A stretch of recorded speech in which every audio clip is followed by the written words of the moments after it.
although the calendars show the date as 30th September 1207. In fact, this was the birth of Husayni and Sadiqi generation. His name was given in Bazm-I Alast, Muhammad Jalal al-Din.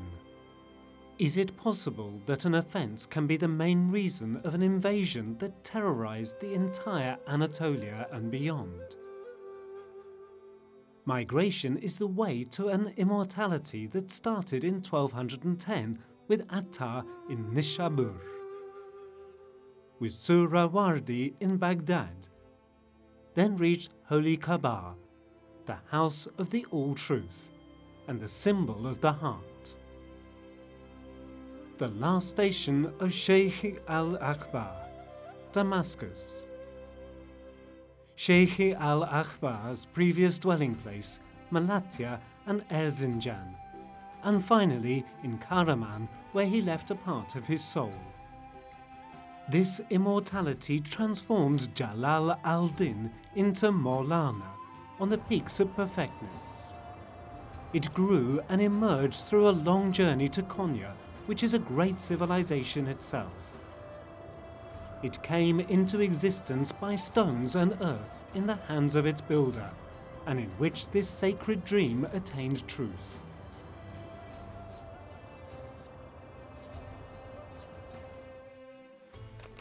(29th November 1244).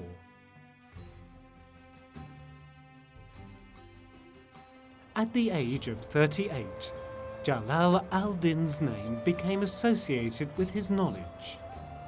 He was leaving Iblikji Madrasa and riding on his ambling horse together with his students and the public. In the meantime, a dervish with eyes sharper than a dagger, sparkling and piercing at the age of 60, was standing in the center of the universe, not in the middle of the way. Each of his questions was a trial, and yet Jalal al-Din was a rose that would blossom. This dervish came to him as a soft breeze. Did Shams al-Din Paranda, the flying one of Tabriz, have a science that is inextinguishable, ageless, unending light? Who did MEVLANA meet with this flying dervish without any wings? What did MEVLANA find in Shamsi Tabrizi? This journey of life began by an offence, but then transformed into ceaseless migrations one after another. Shams stayed in Konya for 15 months and 20 days. He left Konya on 21st Shawwal, 643.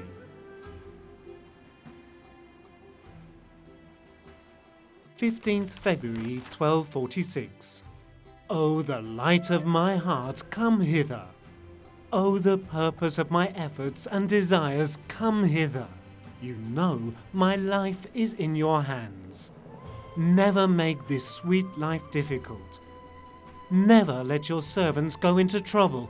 Come hither. O love, O the beloved. Remove the obstacles, climb down and come hither. Damascus is the name of the first loss, many of which Shams al-Din experienced in the following years. The letter in the hands of Walad, son of MEVLANA, is an answer for an invitation that is impossible to refuse in Shams al-Din's heart.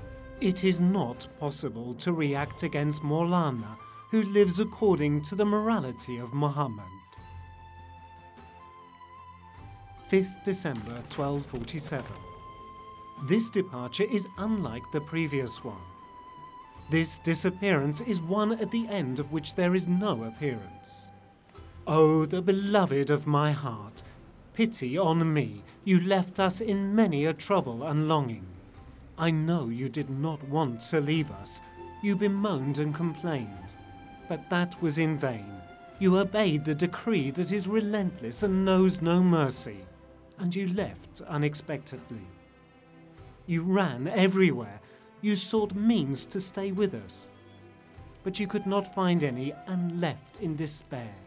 What happened in your bosom that is full of roses, and what happened to your face that is as light as the moon?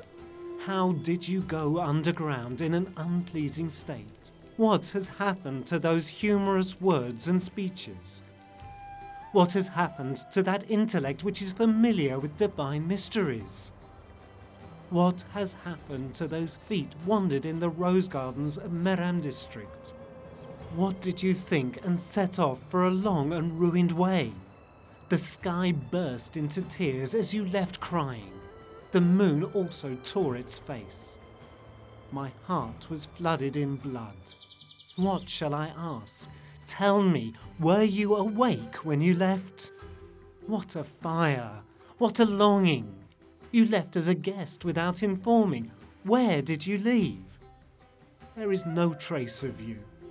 This time the way is full of blood. Although MEVLANA went to Damascus twice in search of the beloved, it is obvious that he could not find his friend. I am separated from him physically. However, we are a single light without the body and the soul. O the seeker, either see him or me. I am he and he is I. MEVLANA was in such a state of exuberance and ecstasy that the sounds of hammers in jewellery market became a veil for performing samar, which is a veil itself. However, for Salah al-Din the jeweller, this meant a trial through which one can sacrifice his belongings for a friend dearer than gold, pearl and coral. A state of sacrifice so as to destroy one's own wealth only to remain together with him for a single moment. For Zahubi had the familiarity of Shams-i Tabrizi and Burhan al-Din Muhakkik Tirmizi. It is I who saw a treasure of meaning in this jewellery shop. What a luminous appearance! What a pleasant meaning! What a beauty!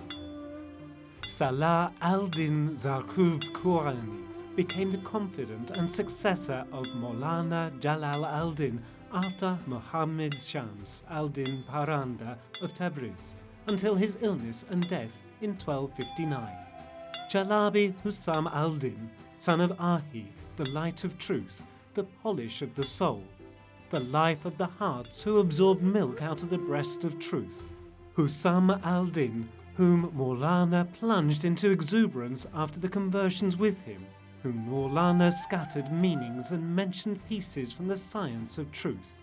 Hussam al-Din, who inspired writing the book of Mathnawi, which shines in the morning more than any moment else, a paradise for the hearts, a remedy for the pure ones. It removes sorrow and explains Quran clearly. It embellishes personality and towards which no falseness can approach from back or front. MEVLANA Jalal al-Din enjoyed the pleasing accompaniment of Hussam al-Din for 15 years. The lovers who die after learning the truth melt in the beloved's presence like candy, and they die in sweetness. In fact, those who drink the wine of eternity from the addressing of Al-Last die in a different manner. They do not die as the sons of Adam while all angels envy their beauty. Do you think that lions die as the dogs that die out of the door? The Sultan welcomes those who die during their journey. They do not die. They open their eyes to the unseen.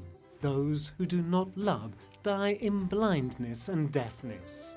The lovers who fade before that moon-faced one become as radiant as the sun. Those who become a soul for the souls of the other die out of their love. They have the water of love in their lungs, and they die like water. The lover flutters towards the sky. Those who deny die in the abscesses of the hell. Those who cannot sleep out of the fear and sorrow of the beloved die in peace without any fear. Those oxen that worship grass here decay like donkeys. Those who immerse in the sight of the beloved sacrifice themselves for that sight joyfully. The Sultan embraces them. one who is the slave of that sight will die in a despicable state. Those who seek Mustafa die as Omar and Abu Bakr did. There is no death for the lovers. 17th December 1273. The migration that started at the beginning of Maulana Jalal al-Din's worldly life and ended at his death, in fact, is the longing for the moment of meeting. Maulana waited for the angel of death as the greatest bliss and called his death as the salvation of the self. He accepted his death as the wedding night, Shab-i-Arus. The wedding night means the lover's meeting with the beloved, the meeting of light with light, removing the chains in the dungeon of the world, attaining the dearest friend Mustafa-i Mujtaba. Dear friend, do not visit my grave without the dove, that is tambourine, for it does not behoove anyone to remain in divine presence in despair. Allah the Almighty created me out of the wine of love. It is I who am that love, even if I decay or die. Do not seek any grave on the ground. Our grave is the hearts of the sages. Following Maulana's death, Hussam al-Din Chalabi became the head of Maulana's friends as a result of their insistence in order to ensure the continuation of the order forever. After 10 years of service as the spiritual guide, Hussam al-Din Chalabi died on 25th October 1284. Then Sultan Walad, who was the eldest son of Maulana, not only from the point of age but also from the point of spiritual perfectness, became the Imam of Maulana's friends at the age of 58. Sultan Walid systematized Maulana's way. It was he who organized the rites and litanies of the order. He also established certain rules for the organization of Samar and the Maulana music. The Samar ceremony performed today as the noble ceremony, AYİN-i-Sharif, was systematized by Sultan Walad himself.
Samar was born out of spiritual ecstasy and exuberance, and performed without any certain method or ceremony.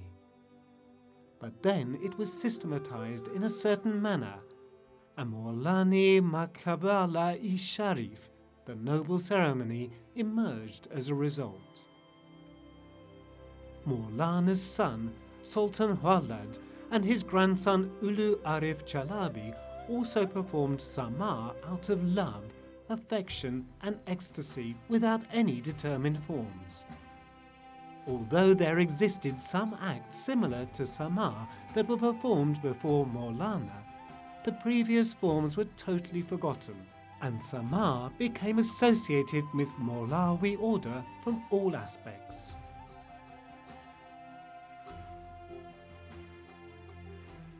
Derived from an Arabic word, Samar means hearing, listening, and audition. In Sufi terminology, it means to become exuberant, inspired by musical tunes or sounds alike. The invocation of Sufis out of divine joy is called Sama as well. Sama was formed firstly by Pir Adil Chalabi in a way similar to the present form. However, the present form was maintained by Pir Hussein Chalabi. Muqabala means facing or meeting another one. It denotes the performance of the ritual in Mawlawi order and in all other Sufi orders. Almost all Sufi schools have their own Muqabala forms, although they differ from each other from some certain aspects. Some Muqabalas are performed in a standing posture, whereas some are performed sitting in a form of facing one another. In Mawlawi order, the dervishes greet, Niyaz, the Pest Neshin, one who sits on the sheepskin, that is the post, first, and then they greet each other.